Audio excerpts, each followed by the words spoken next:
From the pages of a lost Chinese classic, a bizarre voyage across a world of wonders. This is the Vermilion Quill's chronicle of flowers in the mirror.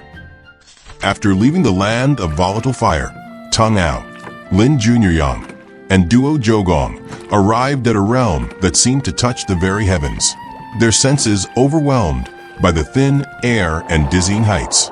This is the Winged Kingdom. The inhabitants here, with heads of birds and bodies of men, were a sight to behold. Their magnificent wings, vibrant with color, seemed designed for the heavens themselves. The path wound ever upward, and with each step, the world of the winged people unfolded before them. Not just in faces, but in the very bones of the city itself.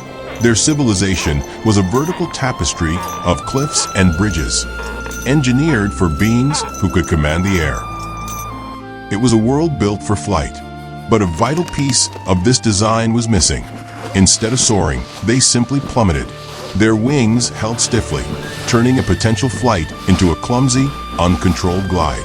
Their magnificent wings, meant for conquest of the sky, were reduced to little more than crude parachutes. The travelers soon discovered the truth. Here, the culture was not centered on the act of flying, but on the adornment of the tools for it. An entire economy was built on decorating the very wings that could no longer fly. They had arrived on the day of a solemn ritual, the first flight for a new generation, a ceremony not of empowerment, but of burden. The young man was prepared not for a test of strength or skill, but for a judgment of style and appearance. He leaped, but the innate knowledge of flight was gone, the muscle memory forgotten. It was not a launch into the sky, but a desperate fall towards the earth. This gift to the heavens, this ultimate symbol of freedom, had been twisted into a mark of failure. The travelers could only wonder, how does a winged people forget how to fly? The wise Duo Jiu-Gong had seen this story before. The answer is not in their wings, but in their hearts, he explained. Flight, for their ancestors, was a reflection of the soul. See here, he said, pointing to the murals. Their ancestors truly flew, because they believed that only with a pure heart could their wings be light. That is why their wings were unadorned, for they valued integrity over vanity. But generations passed, and vanity took root. They began to weigh their wings with jewels, believing it was this outer burden that grounded them, forgetting that it was the inner weight of their hearts that had made them fall. The story struck a deep chord within Tang Ao. He looked at his own hands and suddenly understood that knowledge, if not used for self-cultivation and practice, ultimately becomes just another beautiful, heavy wing, a shackle binding him to the ground.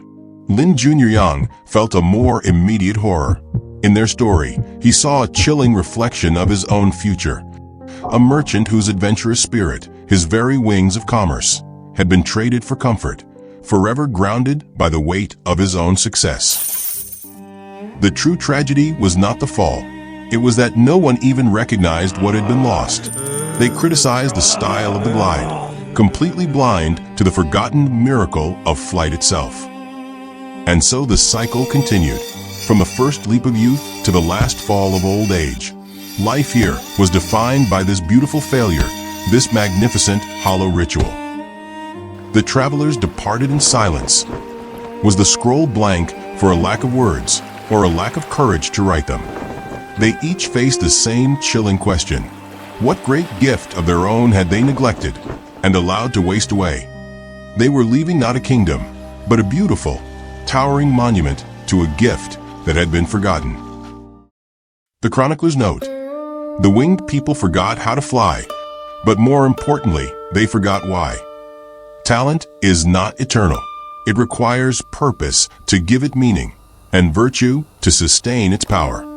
And so we must ask, is a great talent a responsibility or the prelude to tragedy? Perhaps the greatest tragedy is not the loss of the gift, but our numbness to its passing.